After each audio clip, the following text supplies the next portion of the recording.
Boom, boom. Jenny, we're Here doing it. we are. Hi, Karen's back. Hey, Karen's back. Nice to see you again. Aw, hi, Well, everybody.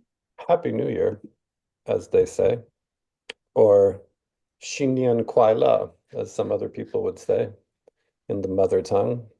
So welcome. This is Jenny. This is our third wild tea party. So So fun. exciting. So Aw. exciting.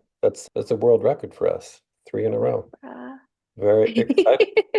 So let's kick off with some gratitude. So hopefully, I don't know if we've enabled it right. If you guys can type into the chat, try. I don't know if we said it right. We're still learning all these fancy technical things. But while we're figuring it out, Jenny, what are you grateful for today? Oh, gosh. I'm grateful for my practice. I absolutely love my qigong practice. And it's what brings a lot of us together as well. So I'm grateful for my teachers and yay, and I'm grateful that the chat works. Yes, I'm baby grateful step. to see all these beautiful people again. How about you, Todd? I'm grateful that this is our third wild tea party and getting excited. And also, in terms of how we're learning as we grow, I had put the recordings of the first two, including some notes, and I'll share those with you guys. Actually, I guess I could do it right now. Let me just get this over here. So there is a new section in our Mighty Network. I'll just show you guys that apparently I didn't do it right before. So when you're in your Mighty Network, there's a new section under here called the Wild Tea Party that everybody should have access to now. And I'll start Mhm. posting these recordings. So this is just an overview here at the top, give you an idea about what it is, but you already know since you're here. And then we'll put the recordings in here. So I've got the recordings in here as well as Jenny's Qigong routine. So you guys have access to that. And then they also all have subtitles.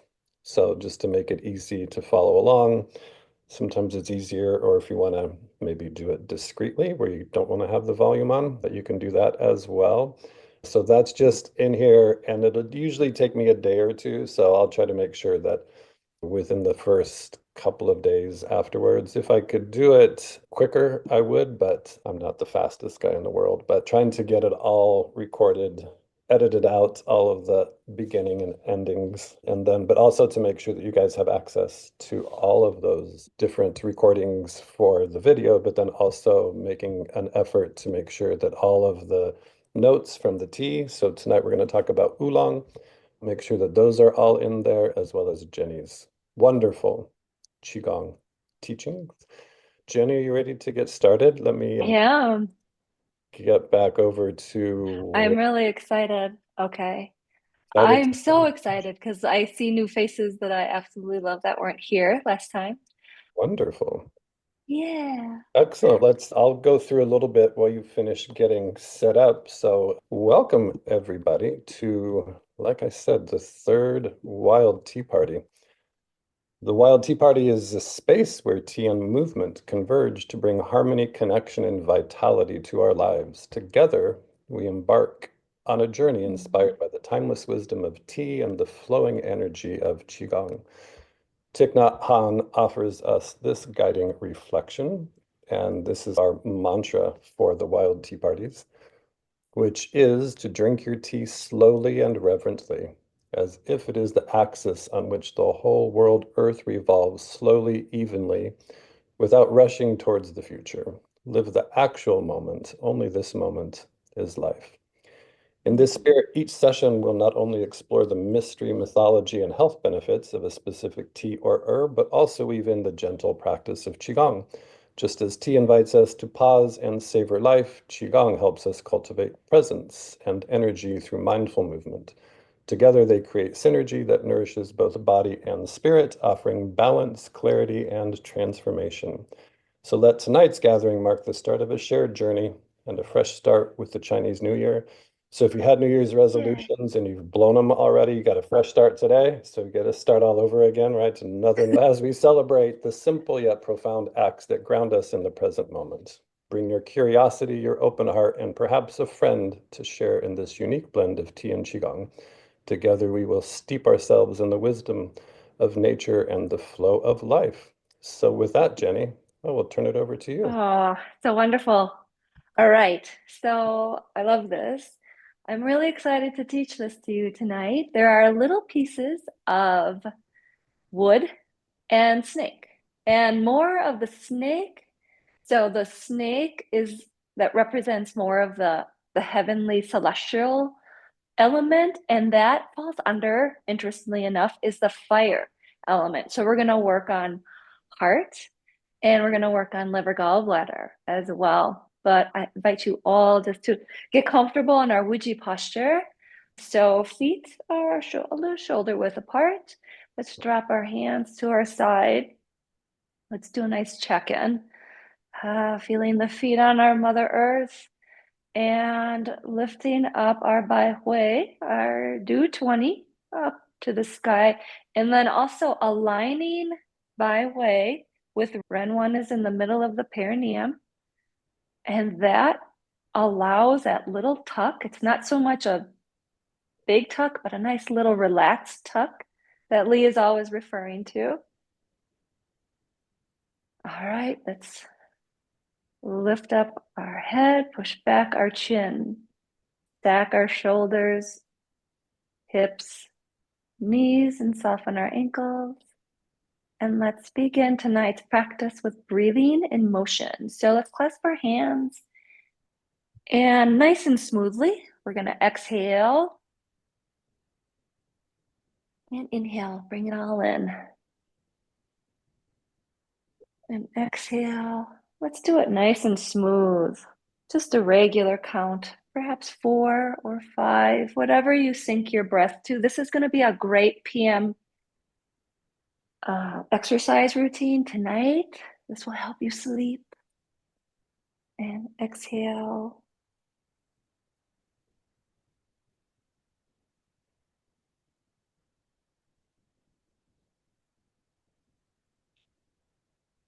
And get that nice round shoulder action in. I want to remind you not to force anything. Even when we do things like this, when we force things, we can actually cause more chi stagnation.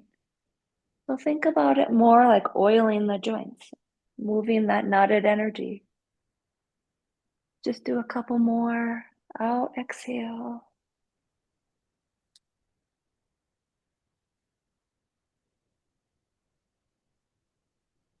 Play with your breath. Inhale. And this is the last one. Let's hold our hands out like this. And let's do a nice pulling arm from side to side, synchronizing with our breath and turning our head. And here is where your inhale is, to the center, and a nice exhale. So you can pull with that opposite arm. And pull. And again, don't force anything. But when we do this kind of movement, it's great for pumping stagnant lymph out of the neck. Exhale.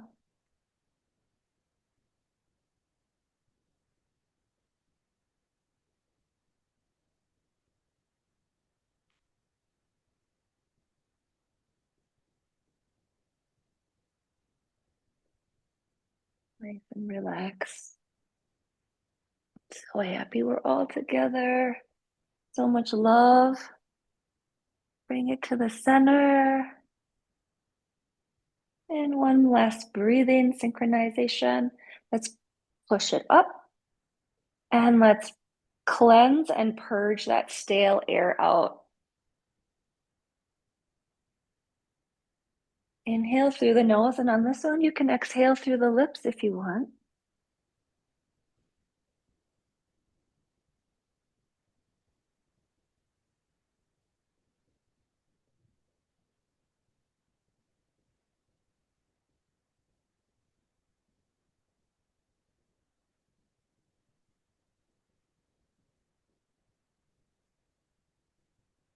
in these nighttime practices, focus on the gentle and the softness.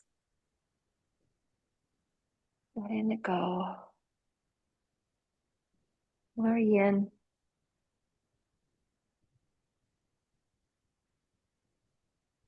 Nice, everybody.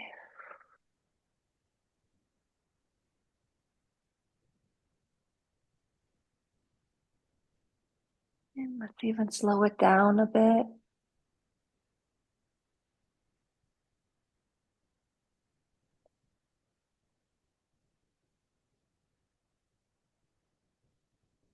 Nice exhale. And on this inhale, let's keep our hands up to the top. And we're gonna bend over all the way and keep a nice little bend, soft bend in your knees. We're gonna fall into a 8-piece brocade meridian wash. So you start with your hands on the inside of your legs, scooping up chi on the spleen, the kidney, bringing it up the kidney meridian, up to the top, head, and then down, back of your head, gallbladder, liver, bladder.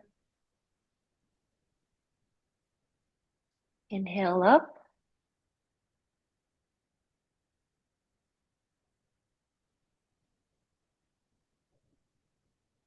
And exhale down. You can play with those pauses all the way down. Exhale, pause. Inhale.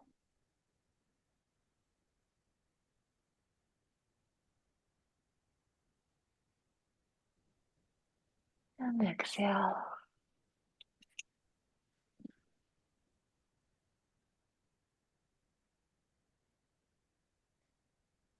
Do one more. Scooping up that chi from the day, up the kidney meridian, up through the head, serve it to the heavens, and smoothing out the yang meridians. Down the side, down the back. Nice. Okay, let's come up the yin and we can stop with our hands on our belly. Nice. Okay, we're going to do something called a heart meridian stretch. So we can start with our hands in prayer position and we're going to exhale out. And on the inhale, we're going to turn our palms in, or we're going to turn our palms in and point to our Ren 17. You can actually touch your body if you can. Don't force it. Exhale out and inhale in. This is a great stretch for your heart, your pericardium, your lung meridian. Exhale out.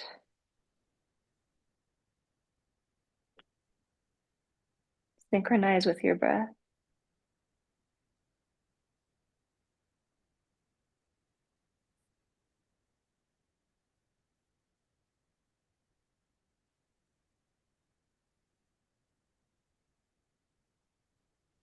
Okay, on this next one, let's hold it out here. Exhale. And we're going to slowly separate, stretching that chi out to the side of our body. Stretching it. Once we're out, we can push through, lifting our, like the back of our neck, elongating that neck, and then tucking that chin.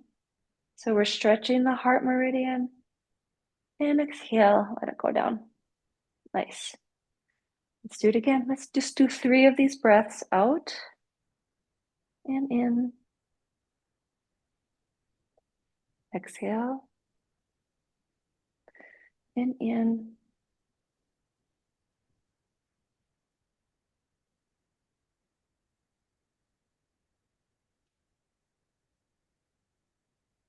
Nice. I feel so good. Exhale, separate.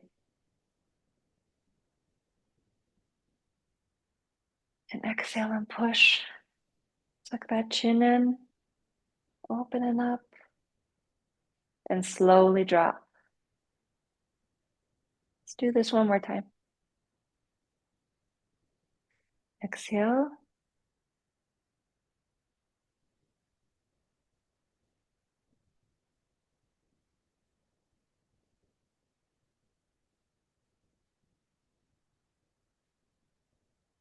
And one more time.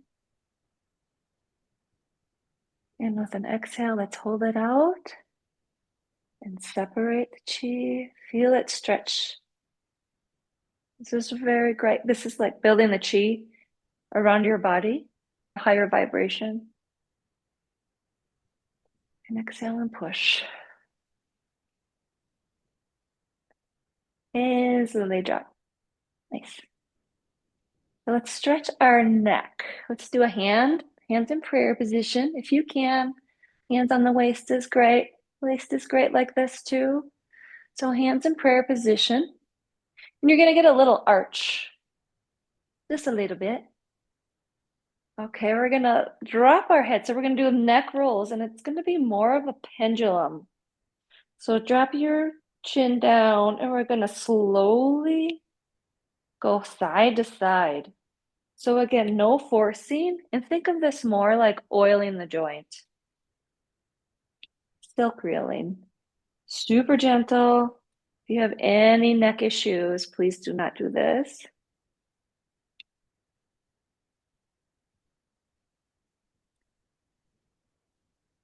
I love this. So I have pretty severe scoliosis, and this is a really safe way for me. I start by oiling the joints in my neck, and then when I'm ready, I can actually make that pendulum swing a little bit further and a little bit further. Feel free to hold and breathe. Before you know it, like for me, this is great because I can get my head back and really work the meridians into the face, into the neck, into the face, to our brain. And there are points in their neck, they're called the window to the sky. And the sky is referred to as it's like our mind. So if there's stagnation in our neck, there is not clear thinking, right? So let's open up those windows. And we can slow it down. Just drop your chin down to the front and roll up nice and slow. And keeping your hands where they are, we're just going to take a look from side to side. Really, again, super gentle. And this is really great, again, at pumping out that stagnant lymph. So while you're doing this, keep your bai hui up like you're a puppet from heaven. There's a string at the top of your head, and you'll get more of elongation in that cervical vertebrae. And if you would like to go a little bit further, you can push your hands back and start getting a little bit more stretch in the front by kidney 27. And let's slow it down and we can drop it. Nice. Okay. Shake it. Shake your hands, elbows to wrist, shoulders. You can add a little bounce. And bring it down. For some of you, if you can, rebounding during this time is actually great. And rebounding means you're actually jumping off the ground and you're pumping the Venus return back to your heart. And you can drop your shoulders. And if you want to just stay connected to earth, that's good too.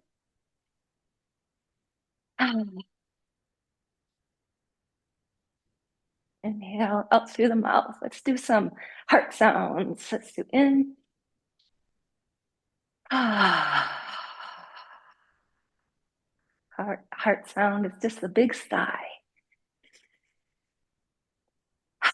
Like we're panting like a dog, pulling ourselves off. Last one. and slow it down.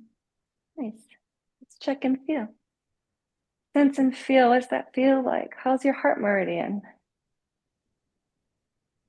Oh, so good. Okay. Let's go into our flows. A little bit wider than shoulder width apart. We're going to lift off of our toes here. We're going to do a variation of raising the bubble in springs. Your hands clasped in. And as we bring up the chi, up the kidney channel, up the front of our body, we can raise, if you want, heels off the floor, nice and slow. Inhale up. And exhale down.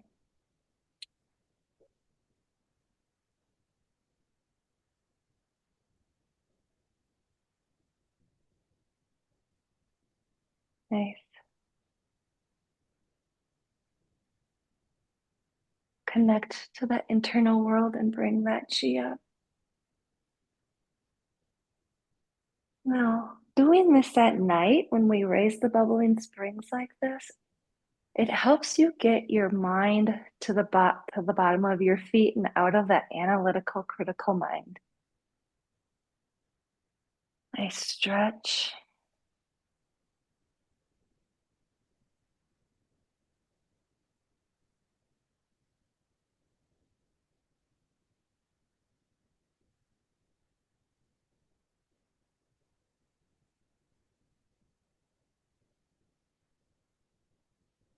And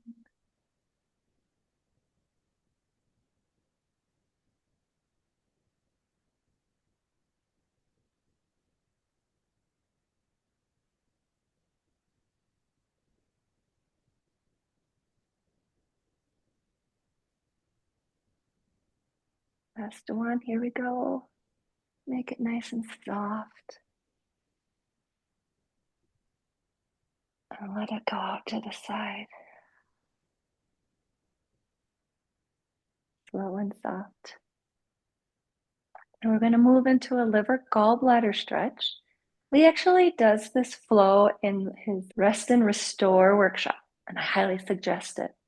So I added this one because it's going to move our liver gallbladder energy, and I think it's a beautiful flow. So you can just follow me, and we'll start your right, my left. We're going to turn our one foot out, and with our hands, we're just going to make a circle and stretch and take a breath. We're going to turn this into flow. We're going to move it. Keep on moving in flow form and bringing it down the center. Same thing to the other side. We're going to turn our foot out to the side and stretch. Exhale. Inhale up. Exhale down. Other side.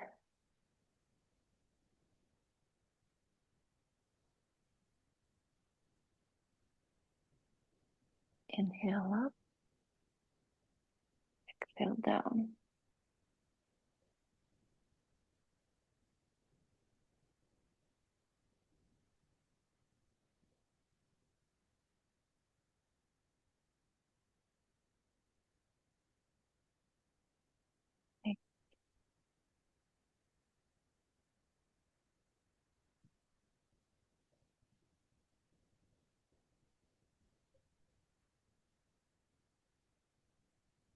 Hands, everything soft. Arms soft, no force.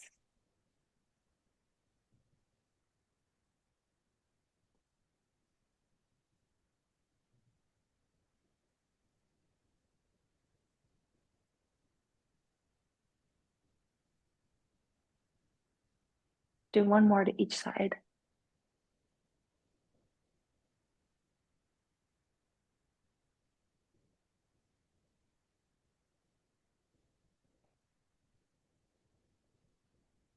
Last one.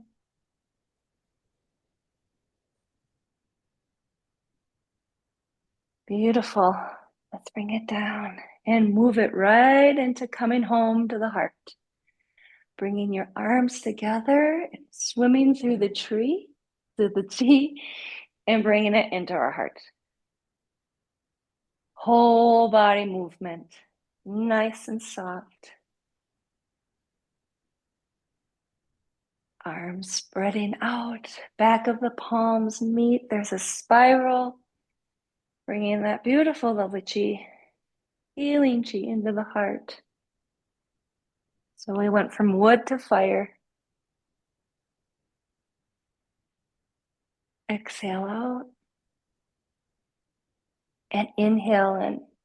Tonify, regulate.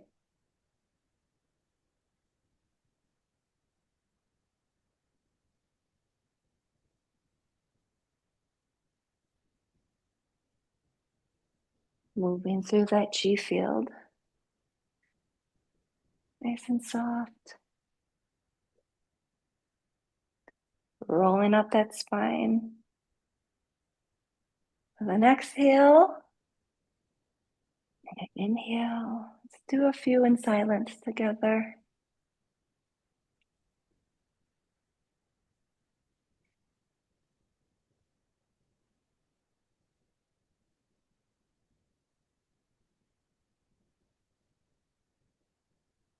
Last one.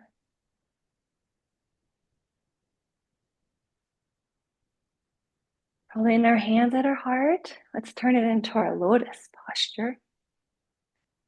Legs are still shoulder width apart. And let's just hold our lotus.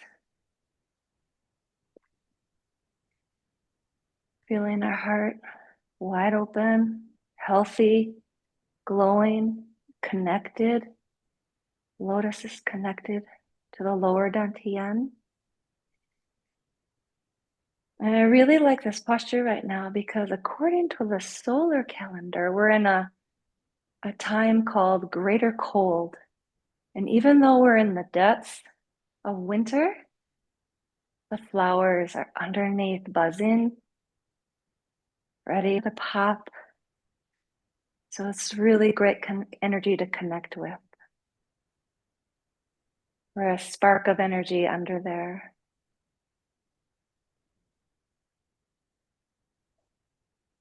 Nice. Okay, let's do some pulling down the heavens with a variation of lifting our heels again. So up. And this time, let's have our palms facing down, connecting with the earth. Lifting up slowly.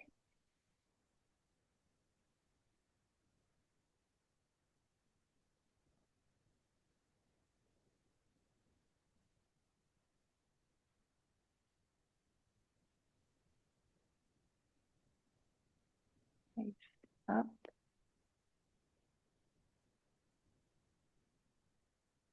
And this time you can stay connected, your heels connected to Mother Earth. And this time, let's change our palms so they're facing towards us, smoothing the chi out. Now we're smoothing. Inhale up.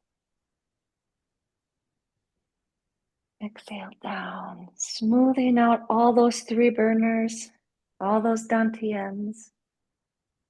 Feel you can picture violet light coming, pulling the violet light down through your baihui into your upper dantian, middle dantian, and lower. Let's do a couple more. And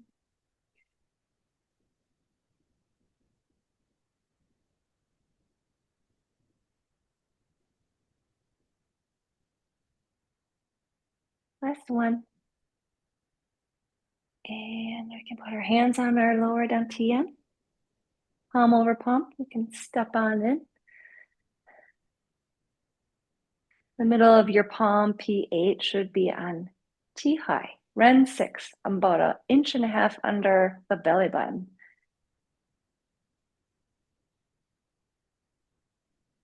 Connect with the earth, feel the heavenly sky holding you up. And instead of bamboo in the wind, let's like flicker like an ember. Like an ember in the dark. an ember in the light, like that beacon of light we all are. Let it move you. Mm, feels good. Be the ember.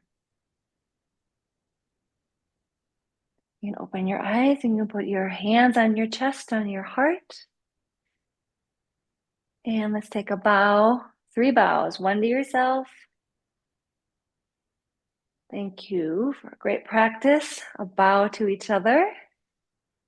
I love you guys. I love you all. And a bow to our teachers and our wisdom keepers, everybody. Think bodhisattvas as well. And thank you for a wonderful practice. It is tea time. Thanks, It Todd. is. Thanks, Jenny. That was great. Yeah. And we're going to talk about a bodhisattva Oh yeah.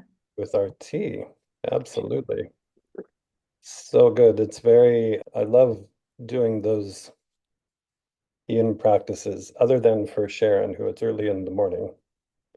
But for those of us that are here needing to wind down, it's Yeah. a just a really great way to do it. I remember Lee saying a lot in the teacher training, don't go to bed if you're too tired, which never really understood that, but now I do, and understanding why that's so important, right? Because we've been giving away all this energy to everybody else. We have to get back in our own skin. Yeah. And just it's so important, I think, to be able to have that, which is really a big part of the motivation of why Jenny and I are commit to doing this all of the time, is that it's just such a great practice. And then to encourage people to be able to develop their own practice and to really be able to take the time to get back in your own skin. And I think that we spend so much time in the chaos all of the time that if we don't take that time, and I like the smoothing out the chi Hmm. at the end, right? It's just such a great way to just finish the day and to get you back in you.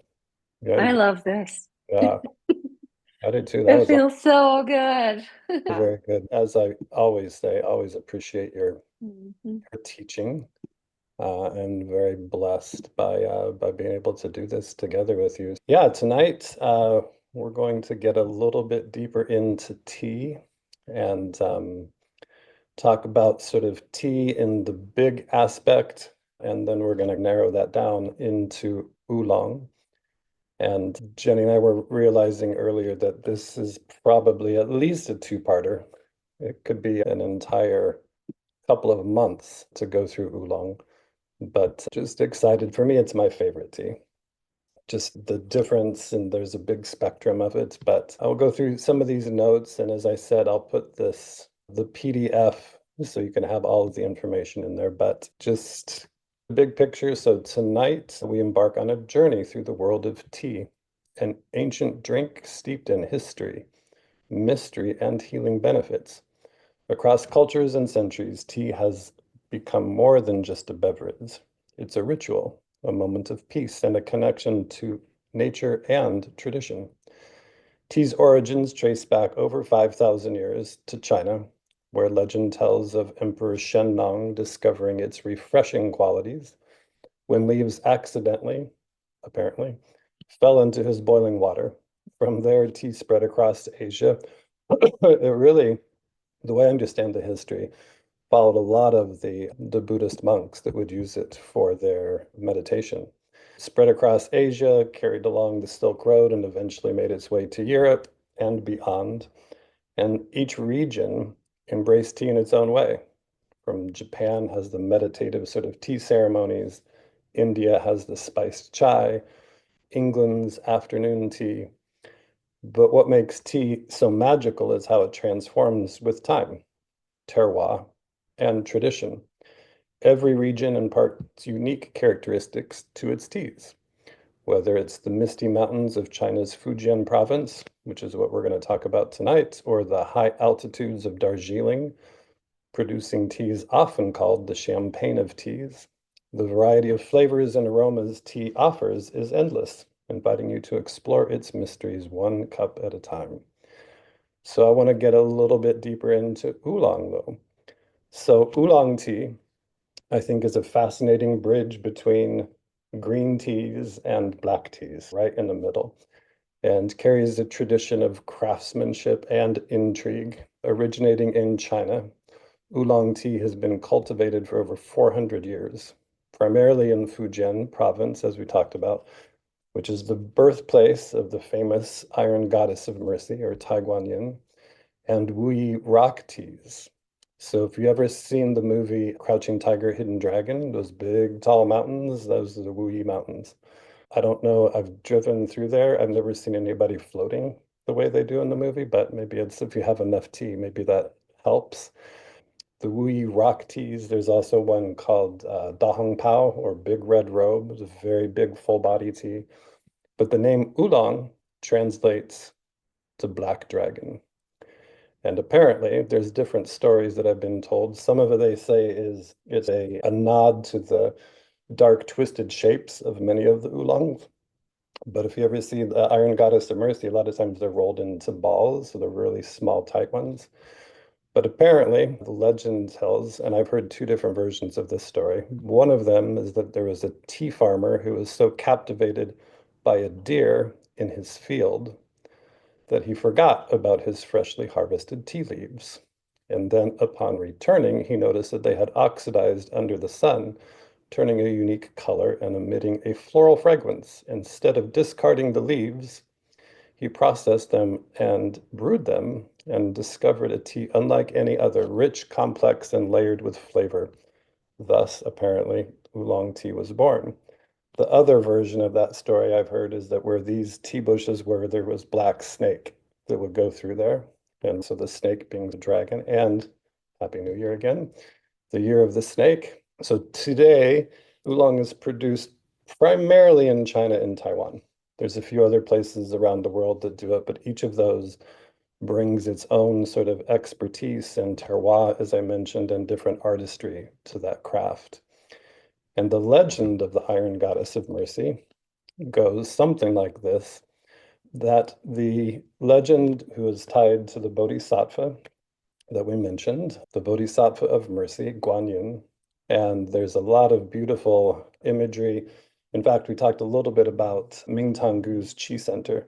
He has this gigantic statue, probably 20 feet tall, and I'll put a picture in our mighty network a little bit later. But the story goes that there was a farmer in Fujian who discovered this old neglected temple with a statue of Guanyin inside.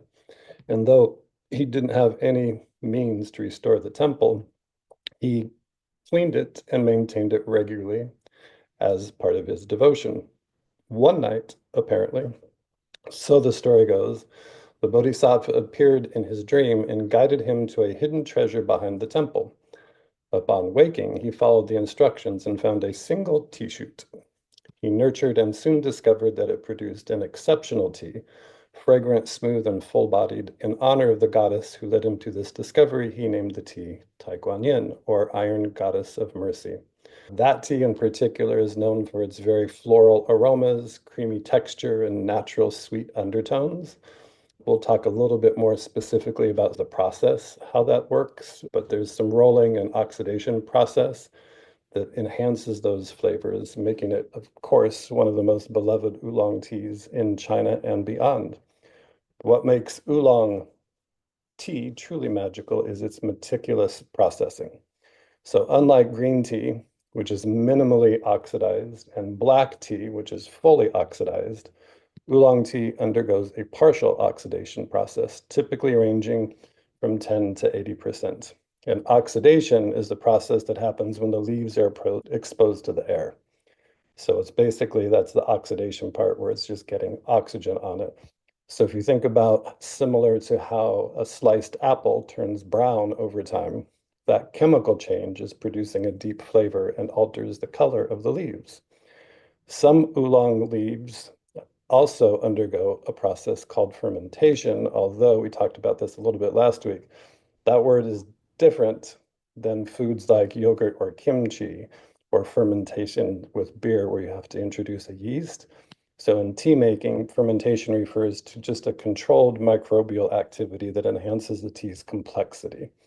However, most oolong teas rely more on oxidation than fermentation. So there's a few steps, but I thought instead of explaining the steps to you, I would actually show you what that actually looks like.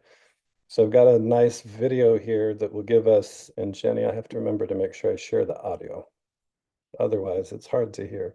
Let's see, share sound. Perfect. So Jenny, you'll have to give me a heads up if it actually is doing what it's supposed to. All right. All right. So this is one of the best videos that I have found in terms of how oolong tea is actually produced. If I can get this little thing, maybe I have to start it first and then expand it. An experienced tea Sounds good. master directs every phase of the processing, the first step of which is called solar withering. Workers bring the leaves into a glass-roofed building, then spread them out in the sun for 15 to 20 minutes. This kickstarts the oxidation fermentation process, as the chlorophyll enzymes inside the wilting leaves start breaking down. At the same time, the moisture inside begins evaporating. Workers keep moving the leaves around to ensure a thorough exposure to the sun. Then they gather up the leaves for step 2, indoor withering. The leaves lie on bamboo trays for 6 to 8 hours, where, gently stirred every 2 hours, they oxidize further. Step 3, disruption. The leaves go into a rotating drum. As they tumble, they bruise and tear. This breaks down the cell structures, enabling oxygen to penetrate deep inside, greatly accelerating fermentation. This also releases the leaf juices, which helps draw out the taste of the tea. When the tea master determines the leaves have sufficiently oxidized, they stop the oxidation process by tumbling the leaves in a gas-heated dryer for 10 to 15 minutes. This fourth step of the process is called fixation, because it fixes the oxidation at the desired level, which can be anywhere from 8 to 85%, depending on the variety of oolong in production.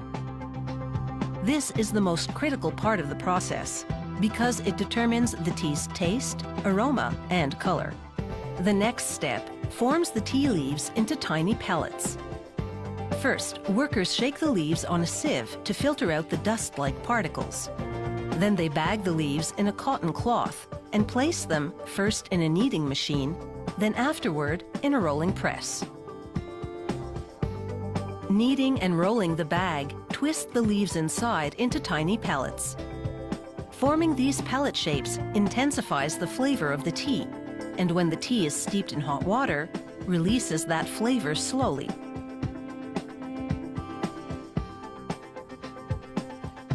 They repeat the sieving, kneading, and rolling cycle up to 35 times, until the tea master is satisfied with the result.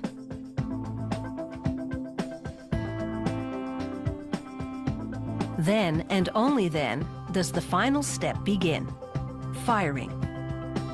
They transfer the tea to an oven, in which it undergoes 3 drying cycles of 20 minutes each, at a temperature of approximately 100 degrees Celsius. This dries the damp tea, reducing the moisture content to the target level of less than 5%. The firing also brings out the fragrance. The traditional way to brew oolong is in a clay teapot, using about 2 teaspoons of tea per cup. Ideally, the water should be 90 to 100 degrees Celsius. Steeping time is from 3 to 10 minutes, and you can brew the same leaves up to 5 times. About what is happening now? Nice stuff. I don't know what's happening. It went to some World Series debut. But to me, it was very good, just visual way to see how a lot of the tea is prepared. And that's talked a little bit about where some of the name came from based on the leaf structure. Not all oolong teas are processed that way. I will say that's one of the cleanest tea factories that I've seen. It reminded me when we were going through those, when Jenny and I first met, when I was at Rishi Tea, we would get these big chests of tea.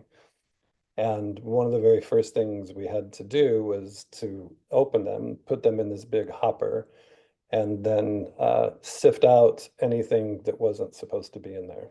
And so we had a collection of all these things that we had gotten from tea and herb plantations around the world. Found a watch one time, candy wrappers, the occasional cigarette butt, but usually they're relatively clean. One of the things about Rishi is that they were one of the very first, if not the first, tea company to be very committed to organic tea. And so they were very careful about the selection process, where that came from. And the irony of that, though, is that you still can't really be sure. In the case of a lot of the teas, you can have an organic field across the street from a field that's not organic. And as you guys can imagine, all those pesticides can still float up in the air and end up in the wrong tea field.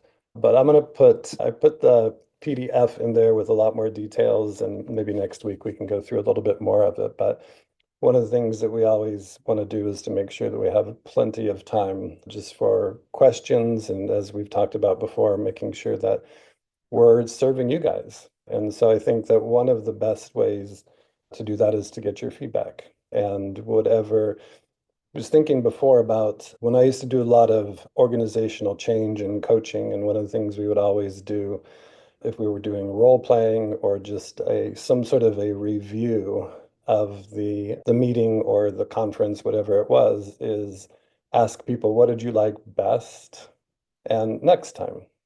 So not saying what you didn't like, but next time what you could do better. So any of that feedback that you guys have about these wild tea parties, we are absolutely open to and would love to get your feedback on that. But I think for us, a big part of it really is embodied in that Thich Nhat Hanh quote that I have shared. And I think that, as I mentioned before, it was so important to me that we actually had it on that billboard or on the blackboard that I put up. And yeah, it's very good for all of that. Carol, there's also what makes Oolong in particular unique, and some of these notes are actually in that PDF, are some of the health benefits. And so it's very high in what are called catechins and flavonoids. And both of those are very good at helping to reduce free radicals. And so free radicals, those things that can end up doing bad things in our bodies. So there's a lot of, as we talked about with qigong, with tea, it's the same thing, right? The more you know, the more you realize you don't know, and it just keeps getting bigger and bigger. And there's so many different levels. So at the bottom of that PDF, there's also some good sources of tea that I put in there. A couple of them. One is a great company called, what are those guys called? Beautiful Tea from Taiwan is a great source, or Beautiful Taiwan Tea. The other one is Mountain Stream Teas. So I put the links in there. Both of those are very specific to Taiwan teas, which maybe we'll talk more about next week or whenever we get back to part two.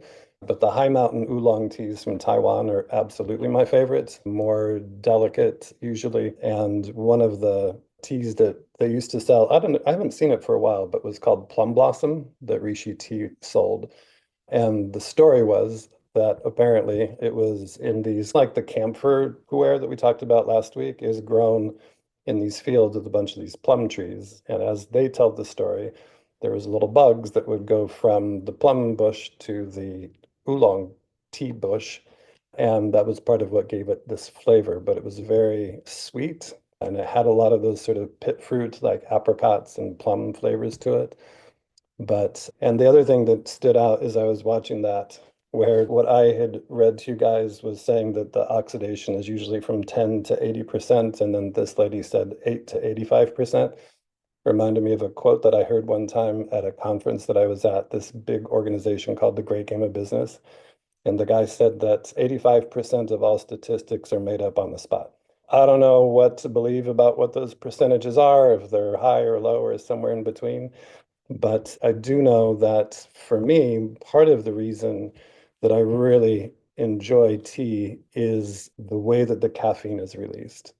So I used to drink a lot of espresso, and we talked a little bit about the coffee and taking 4 bags of this coffee and pouring it in the pot and just drinking these supercharged. And you get a bunch of energy, but then the idea that energy can neither be created nor destroyed, you had to pay for it at some point. So there's always the crash afterwards. So what I really appreciate about oolong, and I know it's what Lee appreciates about pu'er, is the energy that you get from it that's not just from the caffeine, right? You're getting a lot of those other benefits. So it's very good, as I put in the bottom of that PDF. It boosts metabolism and aids in weight management. So a lot of people will drink a lot of oolong for that. It's good for your heart, helps to enhance mental clarity and focus. Of course, that's right what the Buddhist monks would do, right? So they would keep that. There's one that's called, I forget exactly the Chinese name, but eyelid tea. And the story apparently was that one of the monks didn't want to fall asleep, so he cut his eyelids off and then threw them on the ground. And where those landed, some tea plants grew out of it. I don't know if that's a true story. It seems pretty radical, but also helps with digestion, a lot of teas, and very rich, as I mentioned, in antioxidants. So very good for skin and for aging. Jenny, that's all I have for the tea for tonight. So we can unmute if you guys have some questions or thoughts. Feel free to raise your hand. We can call on you guys. Just a couple of quick announcements. So we mentioned last week that we've been talking to Ming Tong Gu and the Chi Center, and it's not 100% done yet, but if you wanted to pencil in September 30th through October 5th, we're looking to do a healing retreat there with one of our very favorite qigong masters, who just has a new book that just came out.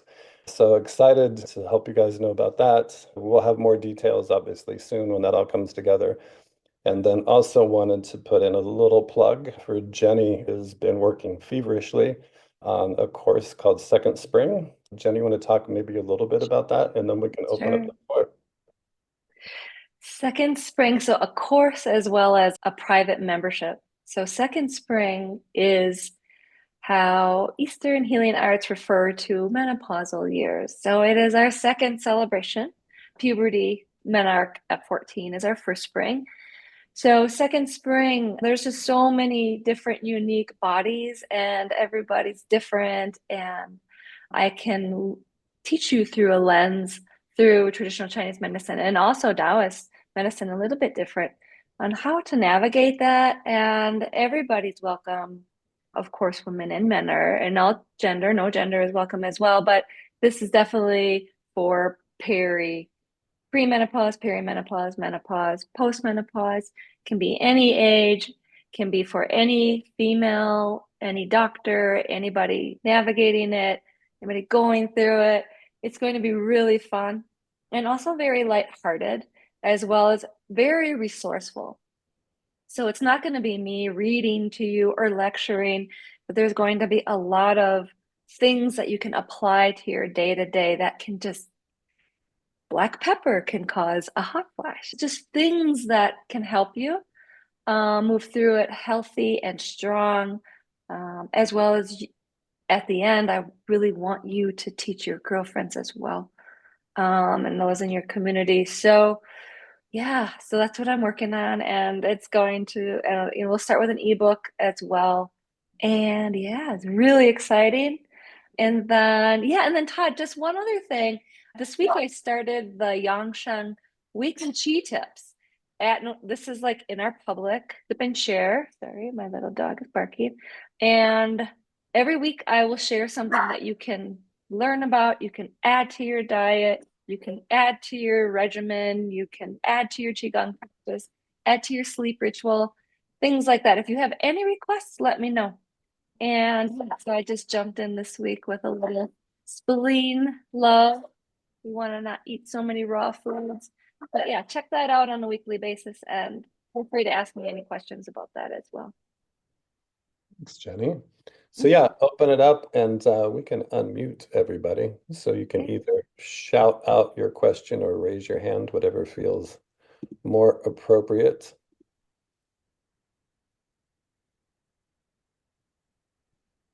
And Karen, to answer your question, I think maybe I touched on it, but it's actually both, right? So it's the energy and the flavor. So just, and part of it is because the spectrum, there's so much different flavors and some really big, deep and heavy and others very light and fruity. So all good stuff. All right, Cindy, you are on the air. Sorry for dumping y'all in your head while I was working through my technical difficulties. And you brought a special guest tonight too. And yes, this is Miss Special. Can you remind me where the retreat center is located? In Santa Fe, New Mexico, right outside of Santa Fe. Thank you. All right. And just thank you guys for doing this. It's such an honor. I just feel very served. Thank you. Look, I still have this, goes with me everywhere I am, Jack. At the end of during the retreats that we did with Lee, we had this gratitude tree and people could just write a quick little note on it. And so Jack put one in my envelope, I guess it was at the time. It just says, Todd, I just want to say I love you, man, Jack. And I've been carrying that around ever since. So those retreats are a great way just to build community and connection with everybody. Jack, great to see you tonight. Thanks for being here. So Deb or Cindy, I'll put that link into the Chi Center and we'll have more information about the specifics and the details, but it is a very special place. Deb, you are up. Oh, good evening. I can't wait until next week because I want to know the difference between the Chinese and the Taiwan oolong. I'm curious about that now. And like I told you, one of my favorites is one that came from Taiwan, and it was from Lee Mountain in Taiwan. Yep. I know there's also Lee Mountain in China, but yeah, this comes from Taiwan, and it is in the little pearls that they were showing. So that was fascinating. I'd never knew how it was that they created those little pearls. I always wondered because most tea leaves, you see them and they're open and long and what have you. So that was really cool to see that on video. That was very nice. And Awesome. I will be tuning in next week for part 2. So thank you. Sounds good. Thanks, Deb. All right, Nushin, you are here. Welcome back. Yeah, thank you. Thank you. Good. And I felt so good about just being back. And thank you, Jenny, for that beautiful practice. Yeah, it created a different feeling in me. And I wanted to ask about the oolong. Does this tea have the L-theanine in it? Does it have the Yes. Yep. It does. Yeah, a lot of the teas have the L-theanine or L-theanine, depending on how you pronounce it. And I don't know that you can taste it, but somebody said, who was that? Me. Deb, was that you? Mhm. That apparently that's some of the way that it helps to control the amount of caffeine that's released in the tea. So it helps put like a governor. I used to have a moped when I was a little kid, and so the governor is what kept it from going too fast. I think L-theanine acts like the governor of the caffeine in the tea. Mhm. Thank you so much. Thank you. Hi, Chris. Welcome.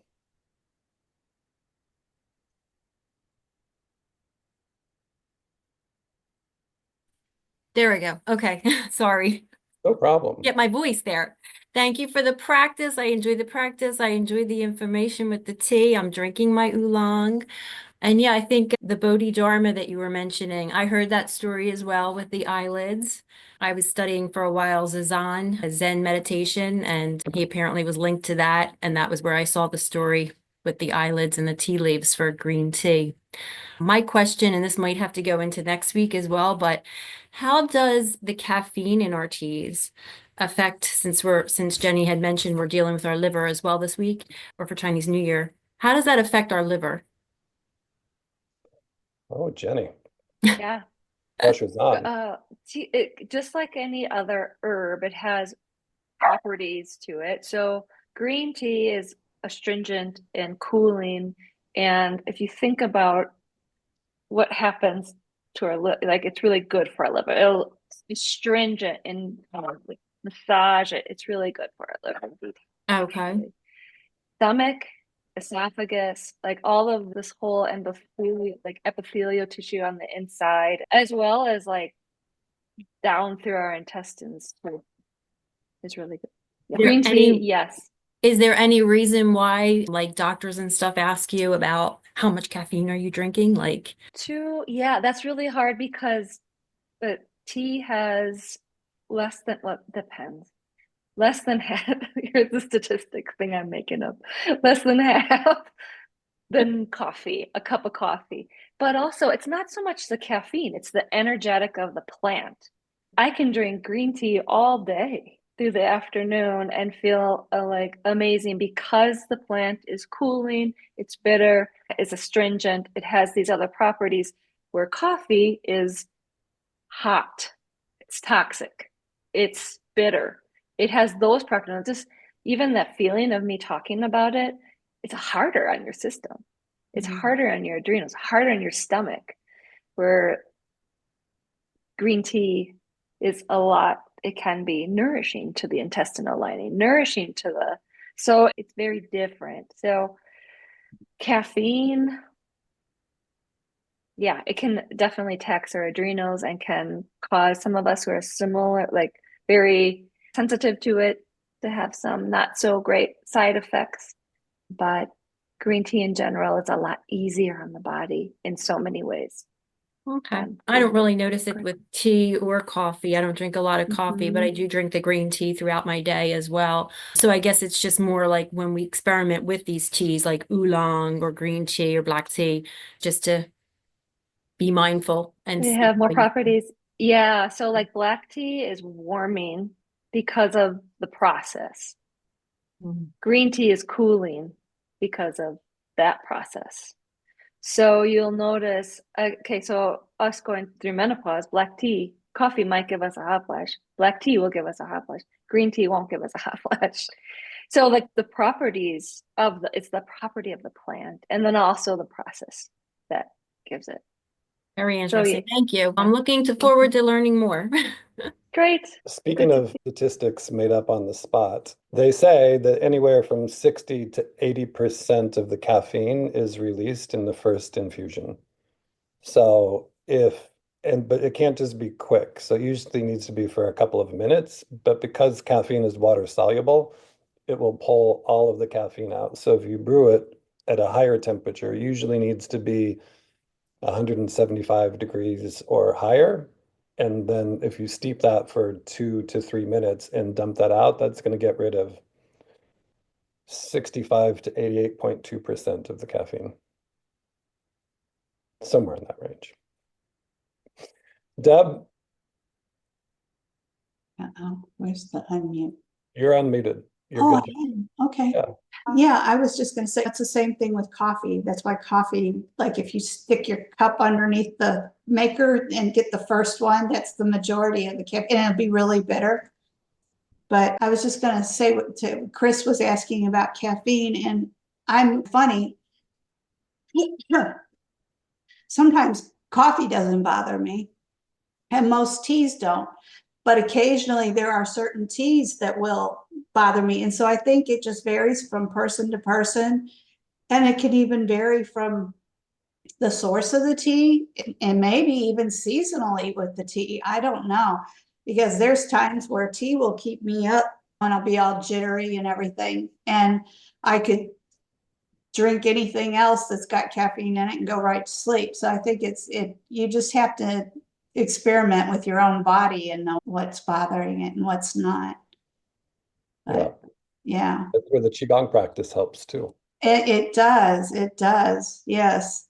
But no, that was basically all I was getting at, was because some of the teas actually will help your sleep quality because of all the antioxidants and the amino acids and everything. Absolutely. Thanks, Deb. Hi, Chris. You're back. I'm back. When you had mentioned that about spilling the first part of the tea, so I was reading about a tea ceremony, and you might also maybe talk about this during our time together. But I remember it saying something like that. I didn't quite understand, but it did say something about dumping the first bit of water, and then I forget if I had to add more water and then re-steep it, re-steep it. In some of them, like with pu'er tea, a lot of times, and some of the other teas too, they recommend like a quick rinse of the tea leaves. They call washing the leaves. So you just try to hit it really quick. And then a lot of times you'll just, and we'll get into more tea ceremony things down the road as well. But in the Gong Fu Cha, or the Chinese tea ceremony, which I always say the Chinese tea ceremony is more about the tea and the Japanese tea ceremony is more about the ceremony. But that a lot of times what you do is you take water even before you put it in the tea to warm up all of the teapots and the teacups and everything and dump that out. And then that same thing, when you just rinse those leaves really quick, use that same water again. And then the next time you do it, you let it infuse longer. So you get more of the flavor. So they say that washing the leaves, or it helps to wake up the leaves. Interesting. Okay. Yeah, Thank you. absolutely. I just put Jenny's qigong practice in there. And as I mentioned earlier, I'll have all of those will be in that Mighty Network under the Wild Tea Parties. So we'll have recordings of these, all of the tea notes, and then Jenny's qigong routines will be in there as well. Thanks, Dad.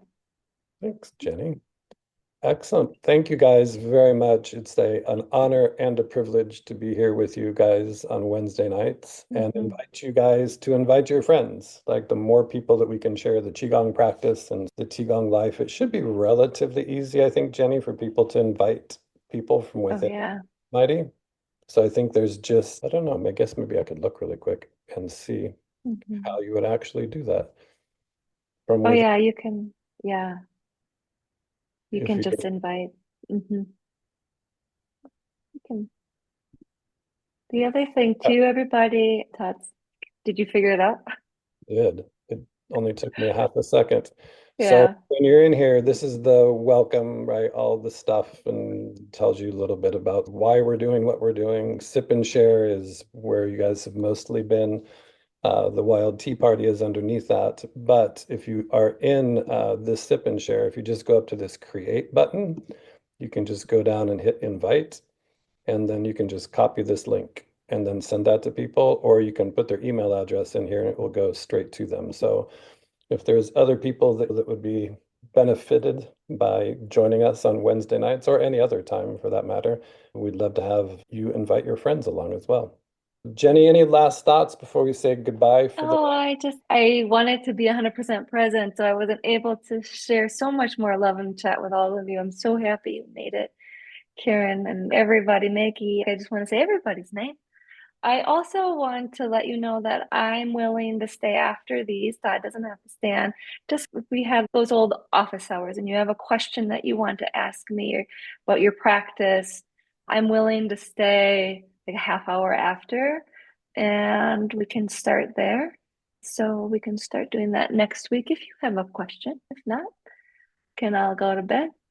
But I'm here for you. And that was something that I absolutely love, was the open office hours with our time together so everybody could deepen, progress on their practice. And that's really important to me. I want love to continue that. So we can do that. Great. Then I'll wrap up with a reminder of our mantra from Thich Nhat Hanh is to drink your tea slowly and reverently, as if it is the axis on which the world earth revolves, slowly, evenly, without rushing towards the future. Live the actual moment. Only this moment is life. Thank you, everybody. Appreciate you guys being here. And if we don't see you before, hopefully we'll see you next Wednesday. Yay. Thank you, everybody. Thanks, everybody. Yay.